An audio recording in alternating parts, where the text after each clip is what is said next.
Hey, so this will be our first video lecture of the semester. Sort of.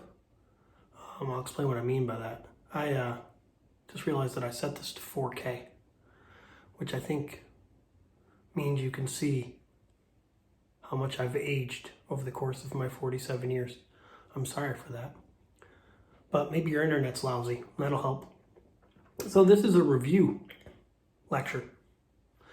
And what I've decided to do is just re-edit and include my original narration of our discussion of Chapter 6. Because Chapter 6 really feeds into Chapter 7. You may remember we went from 6 to 8 last semester. So that wasn't by accident. I wanted to review 6 here. Next week we'll do 7, and then we're kind of off and running. So because this was at the end of the semester, the COVID, the first of maybe many, hopefully not, COVID semesters, you can hear my exhaustion. I just listened to it. Made me feel a little bit sad. Don't let it make you feel sad. I'm reinvigorated from a lovely summer hiding inside of my house.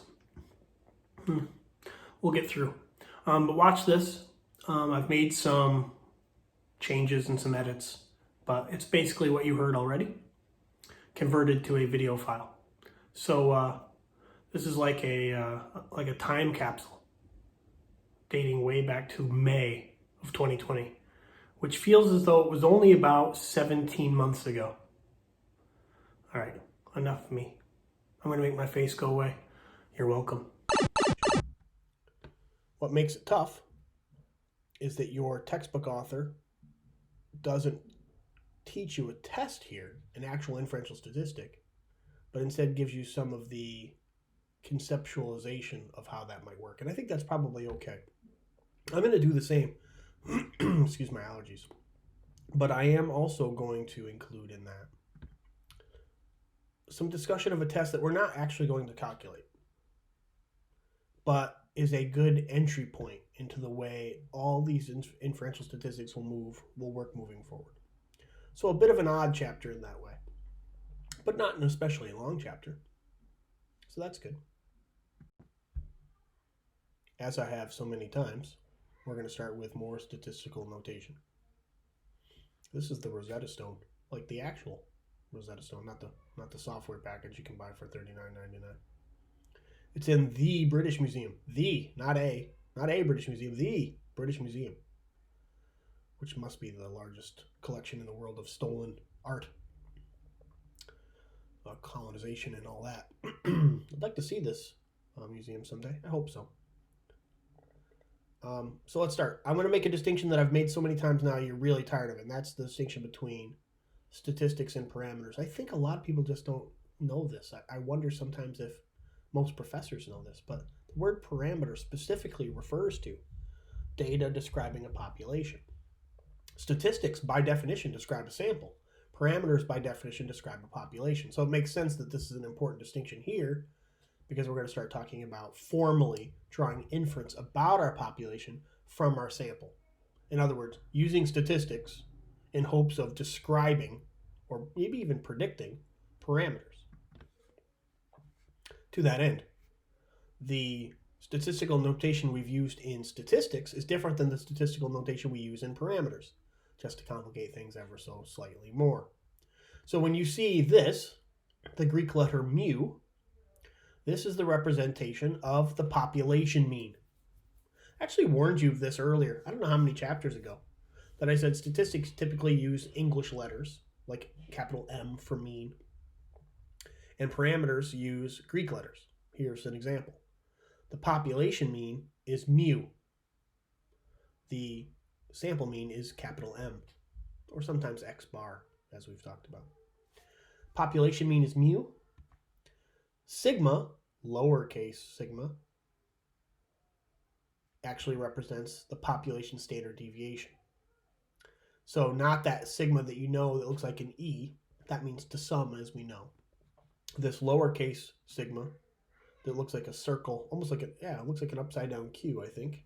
I can't imagine that in my mind. I'm spatially not very bright, but I think that's close to right. That is representation of the population standard deviation. Also the popular standard deviation. I'm always wondering what the kids like in terms of standard deviations.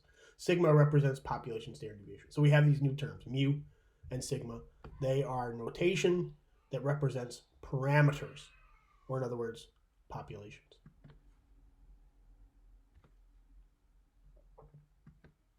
Look, whenever you draw an inference, it is, sometimes we call it an educated guess. I always like that.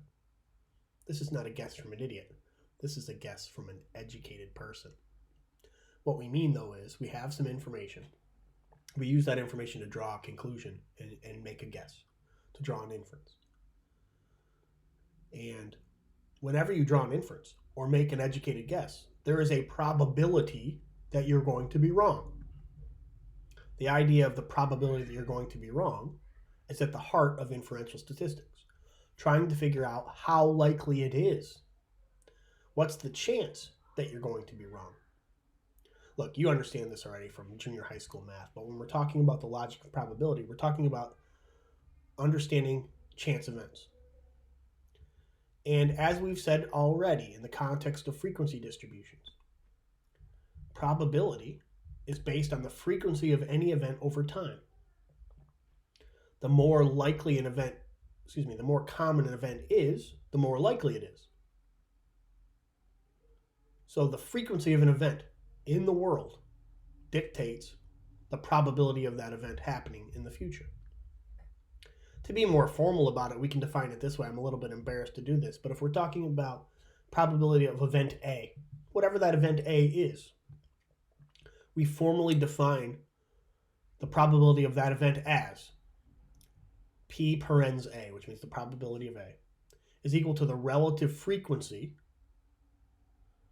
of A in the population. The relative frequency of A dictates how likely A is.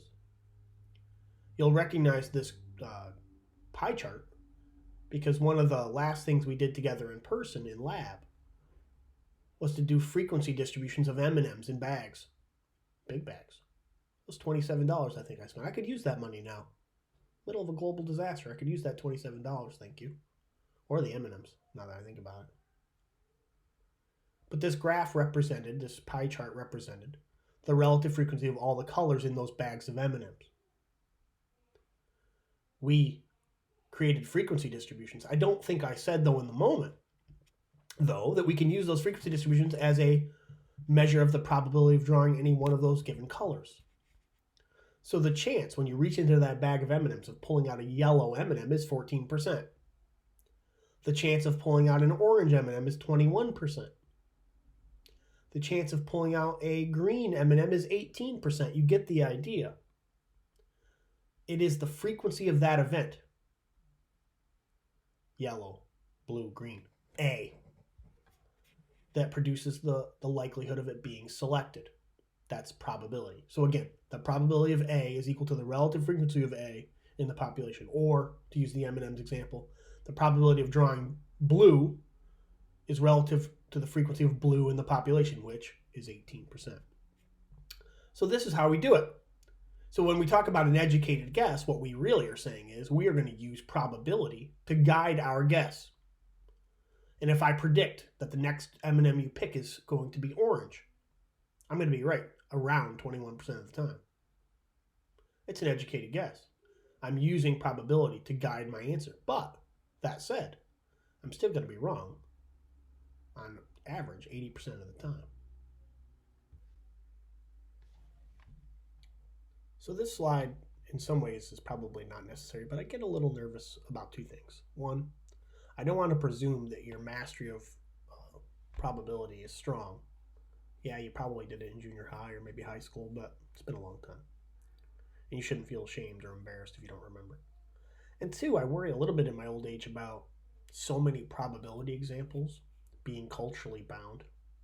You know my background, right? I grew up in a trailer in upstate New York on the side of my grandparents' farm. So I didn't have a lot of cultural opportunities as a kid. And so sometimes when I got to college, some of the examples would be about tennis clubs and stuff. I mean, not literally. I remember there was an example. They were talking about what it's like at the tennis club. And I'm like, I don't even know what a tennis club is. Decks of cards probably are not so culturally and socioeconomically bound, but I still get nervous about it. So indulge me here while I give some examples of probability and explain way too much about decks of cards just to make sure we all know what I'm talking about. Let me show you this graph. Nope, this is not a graph. This is a chart. Table? There we go. This is a table. And what you'll see here in the left-hand column is a bunch of cards. And then you'll see after that number of satisfying events, which is another way of framing the numerator when calculating probability. Then the denominator, total number of possible outcomes, and then finally the probability calculation. And I just want to walk through these one at a time. Let's start here with the Jack of Spades. So decks of cards, decks of standard playing cards have cards basically one, which is an ace, through king. So 1, 2, 3, 4, all the way up to Jack, Queen, and King. They're the court, and they're called face cards. So you have a Jack, you have a Queen, and you have a King. Each of those have a suit.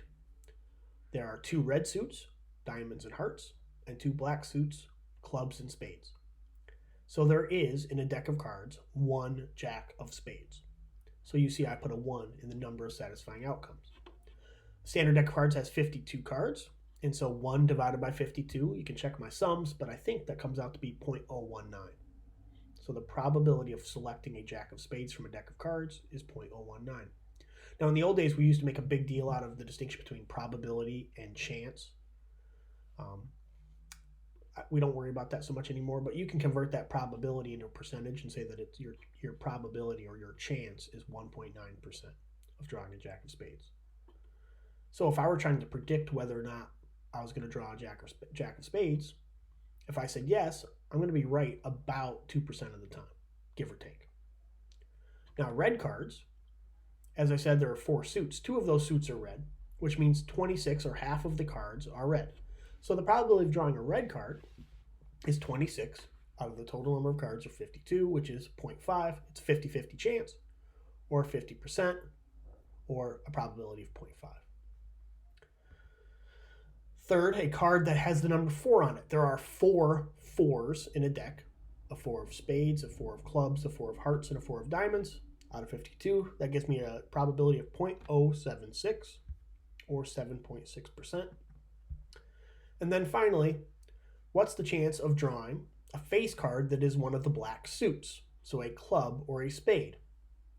The probability of that depends on the number, of course. There is a Jack, a Queen, and a King. Those are the face cards. There are a set of those that are spades and a set of those that are clubs, so that means we have 6 black face cards. And so that leaves us with 6 out of 52, which if my sums are correct, is 0.115, or 11.5%. Full disclosure, I had to go back and do this slide again because I got my arithmetic wrong, so I think that's right. I think. Ooh, my sinuses just made a noise. I hope it came out on the microphone, because that's fun. Let me say that these probabilities, again, are just giving us our best guess as to what's going to happen. If you've ever watched any professional poker players or watched them being interviewed, they talk about this kind of thing, right? They've paid attention to the cards.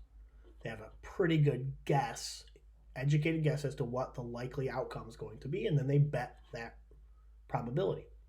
If you have 11.5% of getting a black face card, and you have the opportunity to bet against that, I would, right? Because that's 88%. So you can use that information when you're drawing an inference or a best guess as to how you're going to decide. It's pretty straightforward when you're talking about M&Ms. It's pretty straightforward when you're talking about cards, although poker's a complicated game.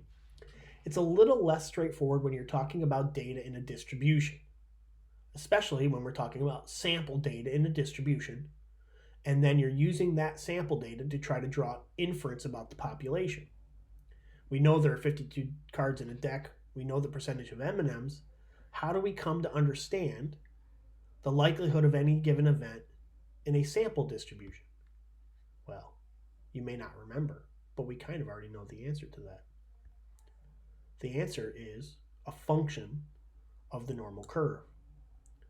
Way back when we used to be able to be in the same room together. Those were the days, huh? we learned that when we draw a relative frequency distribution, in this case one that is normally distributed, that the area under the curve represents the relative frequency. And relative frequency equals the probability of being selected. So we can use the area under the curve, which we know very well because normal distributions are famous. We can use that information to give us the probability of any given score. And we can use that information about the probability of any given score to make predictions about the likelihood of that score occurring again, just like we might with cards, just like we might with M&Ms. But in this case, it's scores in a distribution.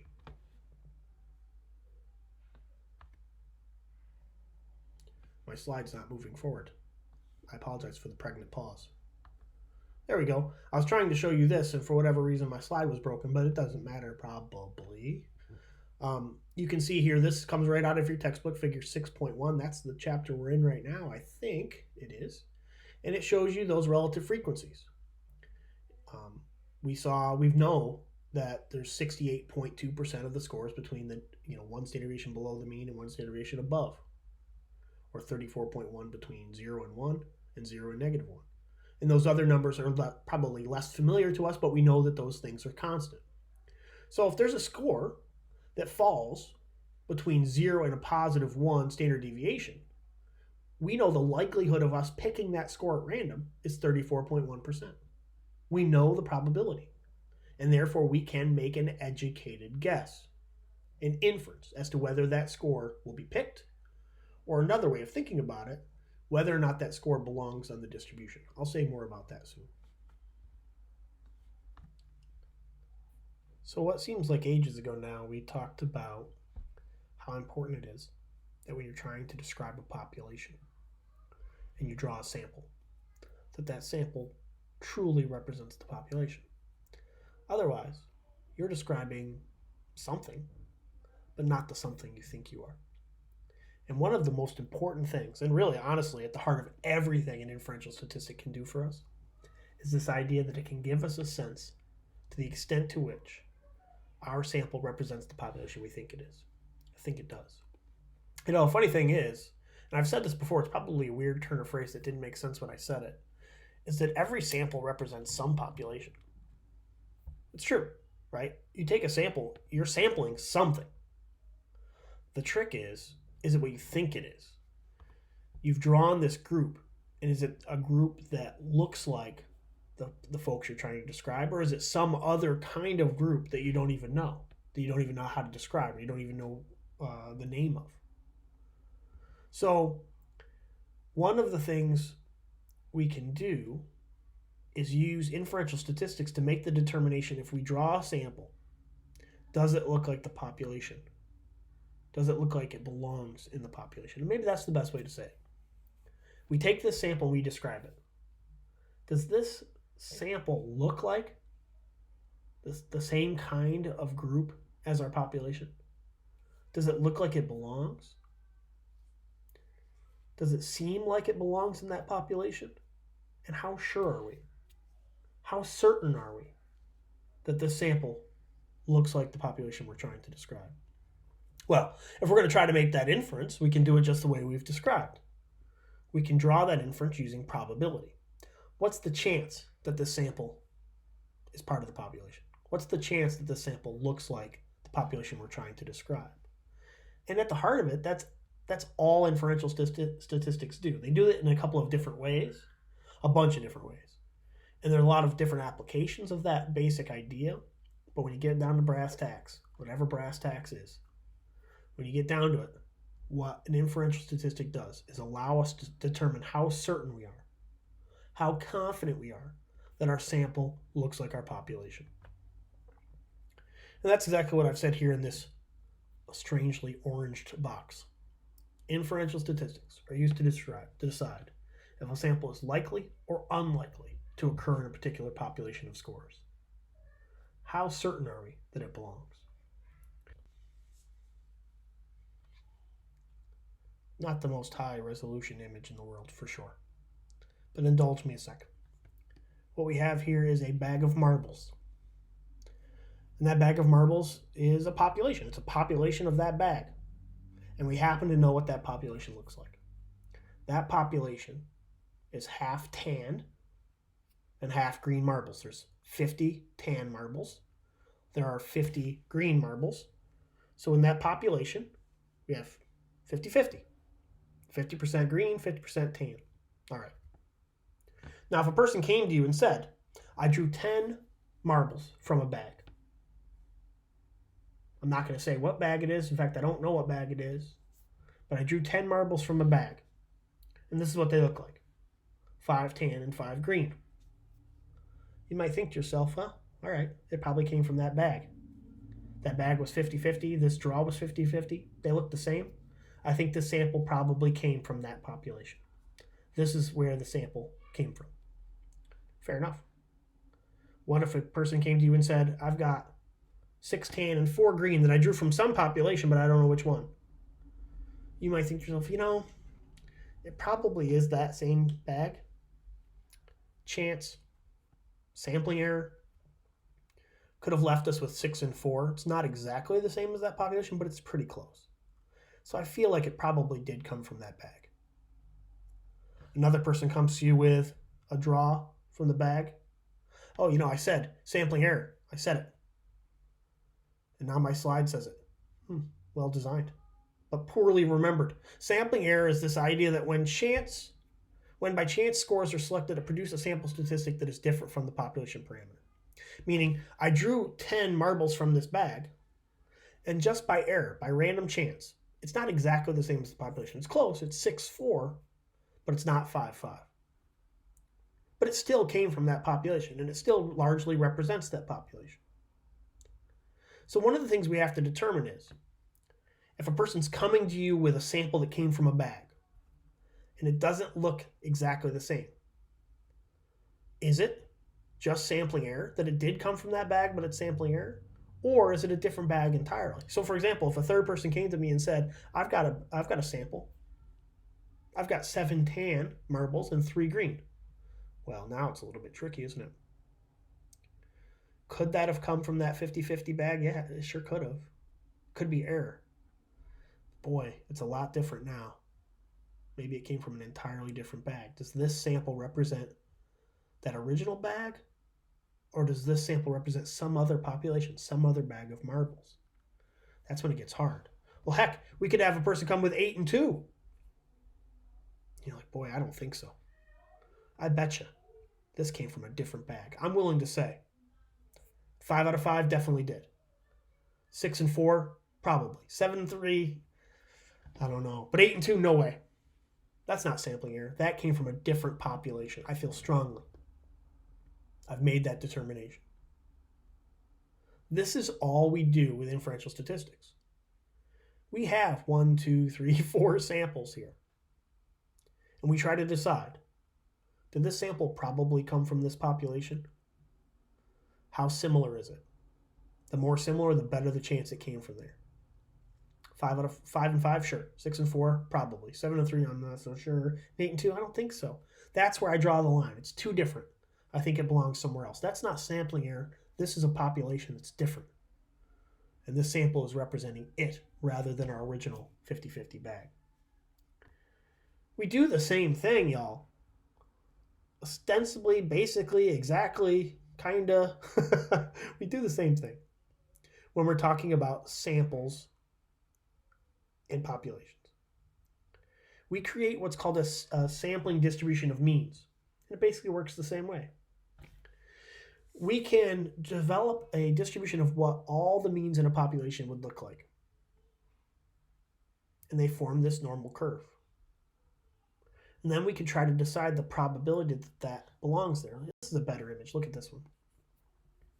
This is a sampling distribution in which we have a parameter, a population mean of 500. And that has, of course, the highest frequency. It's normally distributed, so it has the highest frequency. The mean, the median, mode are all the same. If someone, this mustachioed man, gets a score, and it's 550, and you want to know, does that score belong on this population? Is it part of the sampling distribution of the population? You'd probably say yes. Look how close it is to the average. Look how close it is to the highest frequency score. Remember, relative frequency equals probability. So because it's so close to the peak relative frequency, there's a high probability that it belongs. What about this man in sunglasses? A much, much, much higher score.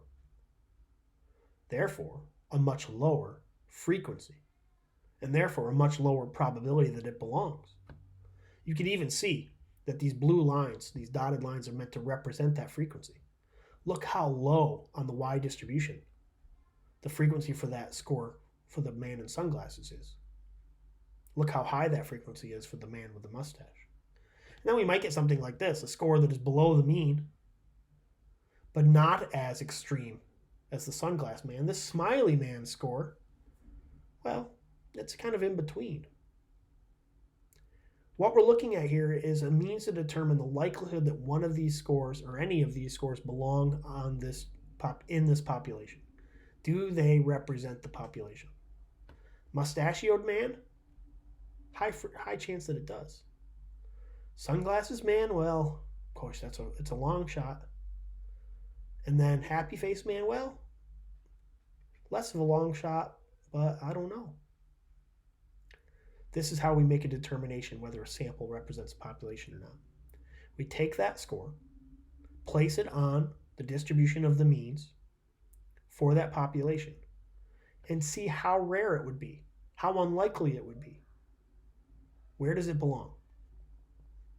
The other thing we do is we create what's called a region of rejection. And the region of rejection is kind of a representation of how unlikely is too unlikely. You can see the region of rejection labeled in this figure with the blue. There's two big lines and then the blue. The region of rejection is where scores fall there. If they land beyond that line, if they land in the blue spot, the regions of rejection, we say that it's too unlikely that they belong there. This is 8 and 2 marbles or 7 and 3 marbles. Let me read it. Means in the region of rejection are so unrepresentative that it's a better bet that they're not there, let me try that again. Means in the region of rejection are so unrepresentative that it's a better bet that they represent a different population rather than simply being from this population and differing as a result of sampling error. A mean that falls in this area is rejected as being part of this distribution. We say it's too unlikely. We reject that it belongs.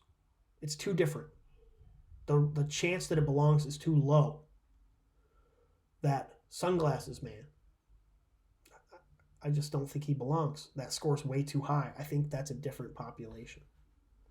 So we kind of use this rationale to make a determination in all inferential statistics, by the way. Not just one or another. All of them work this way to determine whether or not a score belongs in the population or if it more likely comes from somewhere else. I say more likely, though, because it is inference. It's all based on probability. I want you to see that in this figure, and what's going to happen in most of our inferential statistics, is the criterion probability that defines a sample as too unlikely is a probability of 0.05 or 5%. That's where we've set the line. We've decided that we're willing to say any score that's not in the most extreme 5% probably belongs in this distribution. But if you're more extreme than that, you don't belong. If you've heard the phrase P less than 0.05, that's what they're referring to. They're saying the probability that this sample belongs in this distribution is less than 5%. I want you to notice, though, that when we made these regions of rejection, you have 2.5% on the right-hand side and 2.5% on the left-hand side. That's called a two-tailed test. We're going to talk more about that later, next semester, although I think your textbook in this chapter mentions it in a little bit more detail. The idea is that we take that extreme 5% and we put it in both tails of the distribution, which means we put 2.5% on one side, 2.5% on the other side. So that way extreme low scores and extreme high scores are included. It's not 5% all on one side or 5% all on the other side. We can do that. That's called the one-tailed test. But what's much more common is what's called a two-tail test, where we divide that criterion of probability between the two sides of the distribution.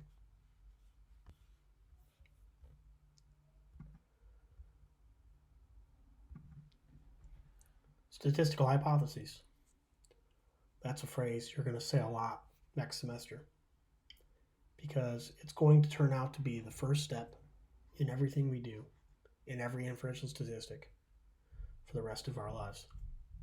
Well, rest of my life. Some of you maybe too. I really quite enjoy these though, to be honest. Let me try to explain something to you that's a little bit wonky, and in some ways I can only half explain it now. It'll make more sense next semester. So it's kind of a tricky bit. I was trying to explain early in these slides that this is a little bit hard to teach, and this is part of the reason, because we only kind of know half the story. But when we do inferential statistics, or really any kind of psychological research, we have hypotheses. We've talked about what hypotheses are. Very specific predictions. When we're doing inferential statistics, we have two very specific hypotheses. The first is called the alternative hypothesis. And the alternative hypothesis describes what the statistics or parameters would look like if the sample mean does not represent the population. Meaning, if our sample comes from somewhere else, if our sample does not look at all like our population, this is what it would look like. That's our alternative hypothesis. The null hypothesis describes the statistics or parameters, what that data would look like if the sample mean does represent the population. So, alternative hypothesis, sample does not represent the population. Null hypothesis, it does. Now, the language of that is weird. It'll seem less weird next semester, but only slightly less. Let me say this more about each. The alternative hypothesis describes or suggests or hypothesizes, there you go, that a difference between the sample mean and the population is not due to sampling error, but some other fundamental difference between the sample and the population. Now, that could be that the sample came from an entirely different population. That's one explanation. It could also be that you've manipulated a variable in an experiment that has changed your sample so that it no longer represents your population. But in either case, what you're describing here is when your sample does not look like your population. And that difference is not sampling error, but some fundamental real difference between your sample and the population. The null hypothesis is basically the opposite. It maintains that the sample data may differ from the population, but not because of some real difference, but simply because of sampling error. Yes, you drew 6 and 4 rather than 5 and 5, but that's just sampling error. There's no fundamental difference between the marbles you have in your hand now and that original bag from which you claim it had been drawn. And this, in the case of an experiment, this is what you would predict if the experiment had no effect. If I had a drug that I'd given to a sample, and I predict that the drug would have no effect, that my sample would still be the same as the population from which it was drawn, that would be my null hypothesis. So whenever we do any kind of experiment, and certainly when we do any kind of inferential statistic, we're going to have an alternative hypothesis and a null hypothesis. An alternative hypothesis describing what we expect if our sample differs from our population, and a null hypothesis, what we expect if our sample and our population are basically the same, but any differences are simply a function of sampling error. I even said this would be like an IV having an effect on a DV, and this would be an IV having no effect on a DV in an experiment. I actually added those late because we haven't really talked about experiments yet. We have just enough, I think, that it's worth saying that now. A blank slide. It's not exactly a mistake, but probably not necessary. This is just a slide to try to explain this difference one more time. We have an alternative hypothesis that looks like this. We'd have a sample that doesn't equal our proposed population. They do not equal each other. Maybe because the sample was drawn from a different population, or because of some manipulation, some variable, some experimental variable changing that sample so that it no longer looks like your population. In either case, that's the alternative hypothesis. The null hypothesis, he says with a deep breath, looks more like this. where we argue that the sample and the population are the same, that they're basically equal. And even if the scores aren't exactly the same, maybe it's 6 and 4 instead of 5 and 5, that's not because it came from somewhere else. That's not because the sample's changed by some variable. That's just sampling error. That's just chance. So we have an alternative and we have a null hypothesis. Now, here's a weird bit, because I want to introduce you to a specific statistic, but I don't want you to have to worry about calculating it. We're not going to calculate it. It's not in your textbook at all. I'm not going to ask you any questions about it, but it's related to something we already know, and it's kind of a nice kind of conceptualization of this. That test is the z-test. Well, that sounds vaguely familiar. It is, because you know about something called the z-score. And the z-test is an inferential statistic that is based, indeed, on the z-score. If you look at that formula, it looks vaguely familiar, although it's using the x bar instead of the m that we're used to in our nomenclature. But the way the z-test works, that's very similar to the z-score, is it creates a standardized score. Now, the difference here is this z-score is not of a raw score, but it's instead of a sample mean. So what you're looking at, it says z equals sample mean minus population mean divided by what looks like standard deviation, sort of. And it is. It's standard deviation of a population of the mean. Standard error of the mean is what it's called. Don't even worry about that, though. Think of it this way. We create a z-score based on our sample mean. And then we take that z-score and we place it on the distribution of what the null hypothesis would look like. Here, look at this. The null distribution. This is kind of the most important stumbling block to people understanding null hypothesis testing or inferential statistics. What we do, always, 100% of the time, is test our null hypothesis. We try to see if our z obtained, in this case z obtained, other tests it would be a different score, but our obtained score of our sample mean belongs on that distribution of the null or not. Does it look like it should be there? We place it on that distribution and then make the determination. And we make that determination based on probability. So going back to those old people, although I think I've changed around how they did, you can see this is the mustachioed man. And we place his sample mean on this distribution of the null. And you can see where it falls. It's below the mean, but it's a relatively high frequency score. It does not fall in the region of rejection. Smiley face man. Actually a very similar score, except above the mean instead of below. Very similar frequency, in fact. It too does not fall in the region of rejection. And then finally, sunglasses man, whose score is very, very high. So high, in fact, it falls in the region of rejection. It doesn't probably belong here. It probably doesn't belong on the null distribution. And then finally, a new guy, sad-faced man, or maybe stern-faced man, or maybe disinterested man. He has a very, very, very low score, sad-faced man. So low, in fact, it too probably doesn't belong on this distribution. Those two scores fall in what we have already called the region of rejection. Here, let me do this. I'm going to shoot these scores into one of two categories. One in which we reject the null hypothesis, abbreviated H superior O, or one in which we accept the null hypothesis. And I'm going to kind of place them in those regions. We've got sunglasses man was in the region of rejection, so we reject the null hypothesis. Happy face man was not, so we accept the null hypothesis. Mustache man, also accept. And then finally, sad-faced man, reject the null. What does that mean? It means that sunglasses man and sad-faced man were such low frequencies on this distribution. They would be so rare on this distribution that they probably don't belong. They are 8 and 2 of the marble draw rather than the 6 and 4. And so because of that, we say We don't think they belong here. We don't think they're part of the null distribution, which means we reject the null hypothesis. These scores probably don't belong there. Now, Happy Face Man and Mustachioed Winky, they probably do. At least we're going to say that they do based on probability.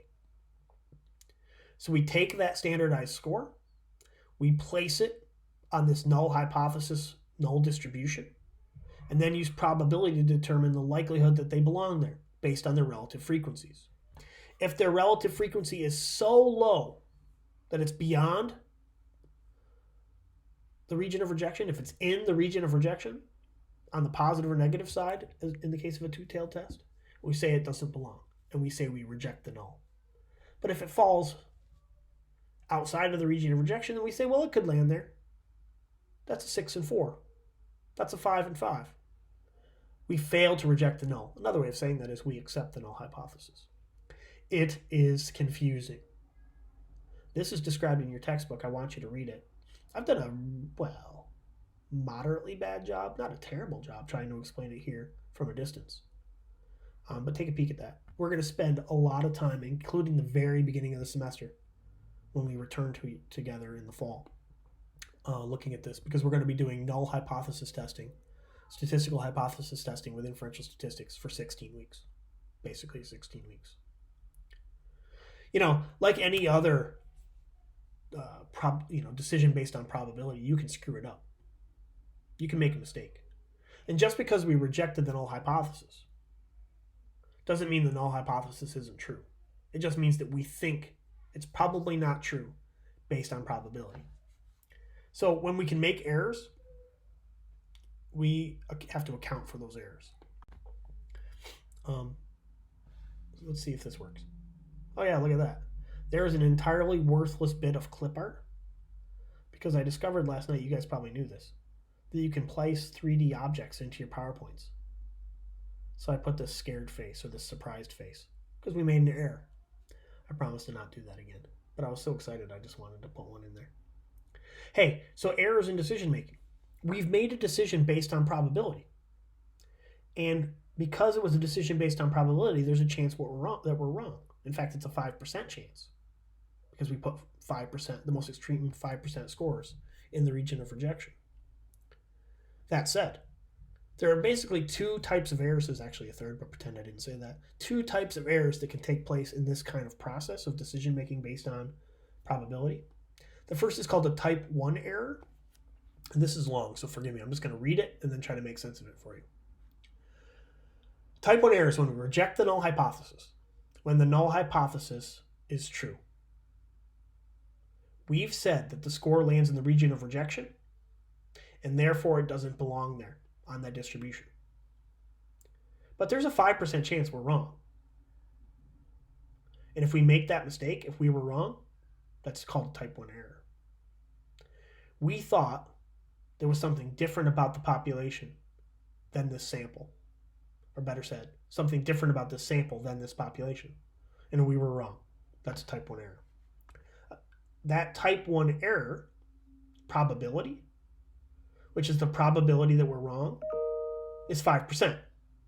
That 5% is the amount that we set as our criterion for developing that region of rejection. What I haven't told you yet, and I probably don't need to tell you at all until the fall, is we call that alpha. The Greek letter alpha represents the probability of a type 1 error, or the probability that we are, the probability by which we create our region of rejection. It's 5%. That probability is P equals 0.5. Now, a type 2 error is the opposite. Failing to reject the null when the null hypothesis is false. Meaning, we've said that that score belongs on the distribution of the null. We've said that that sample looks just like the population, but we're wrong. We think it belongs, that any difference is due to sampling error, but in fact it's not. There is something different about that sample. That sample does not belong on that population distribution. This can happen when there's an effect of our IV on our DV, but we didn't find it. So, for instance, if I were to have created a treatment, this is a timely but perhaps not appropriate example, but if I created a treatment for COVID-19 and I test it, I do a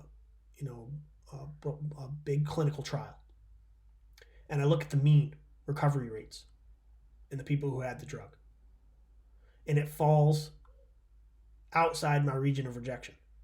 I take that sample mean, I convert it to a z-score, and I plop it down on my distribution, and it falls right in the middle. Looks like a 6.4 or a 5.5 to me. So I fail to reject the null. I say I don't think the drug works because my sample looks just like my population. There's no difference. If I did that and I was wrong, that would be a type 2 error. One way in which people characterize this, and it's not wrong, but it's a little bit hard to understand yet because we don't have enough experimental methods in our pocket yet, is that type 1 error is a false positive and type 2 error is a false negative when it comes to the independent variable's ability to manipulate and change the dependent variable. This is sometimes called the probability of type 2 error is sometimes called beta, the Greek letter beta. That also is beta can also represent what's called power. And power represents the statistical likelihood of us finding something if it's there. The statistical likelihood of us identifying a difference between our sample and our population. A little bit tricky business, this one. I knew it was going to be, and I'm sorry for that. Not all of these topics are easily discussed, period, let alone from afar. This might be one of those, but it is pretty well discussed in your textbook, and we're going to get a lot more practice this next semester. I do want to remind you that calculation for the z-score, you don't ever have to do that. I just wanted to give you a sense of how this would work. So let me just say one more time. We take a sample mean. We convert it to a standardized score. And then we place that standardized score on the distribution of the null hypothesis. That null hypothesis distribution looks like the data we would expect if our sample and our population are exactly the same. Or rather, better said, our sample comes from our population. We take the most extreme scores, we'll say 5%. We take the most extreme 5% and we make those our region of rejection. If that standardized score from our sample mean falls in that region of rejection, we reject the null hypothesis. We say that our score differs from our population. If we place it on that distribution of the null and it doesn't fall in that region of rejection, we fail to reject the null, which means we're saying our score belongs on that population. Tricky business, this. We'll chat a little bit about it on Thursday, and I hope all is well. Goodbye. See you soon. If you invented a time machine and you could pick any time to go back to in history, maybe see the birth of Christ, it'd be pretty cool. Signing of the Declaration of Independence, definitely cool. May of 2020 to an RDSA class, probably not in your top 5 places in history you'd go, but it was probably the most important place we could go to kind of be where we need to be to start up again together. I said in the very beginning of that lecture back then that it was a hard chapter to teach because your textbook author doesn't teach you a test there. She only really gives you some conceptual understanding of how a single sample test might work. I tried to explain it using the z-test, which is a real test, but not a test you use very often in real life. And the reason being is that when you're comparing the population to the sample, you need to have the true population standard deviation. And when would you, right? Normally our population is so big that we would never have the actual population standard deviation. We have to estimate it from a sample. So what we're going to see in the next chapter is a test that does just that. It's called a single sample t-test. And what it allows us to do is take a population, from it draw a sample, expose that sample to some manipulation. Maybe it's a new COVID treatment. And then we see whether or not that works. We see if that sample is different than the population. But it's a little more complicated than that, right? We have to see not only is it different enough in terms of probability that we think that it's a real difference and not simply sampling error. So we'll see how that plays out in the next chapter. And the way we've designed the class, or really I guess the way I've designed the class, you'll see that in lesson 2. There's a lecture assigned for lesson 2, or week 2, in lessons.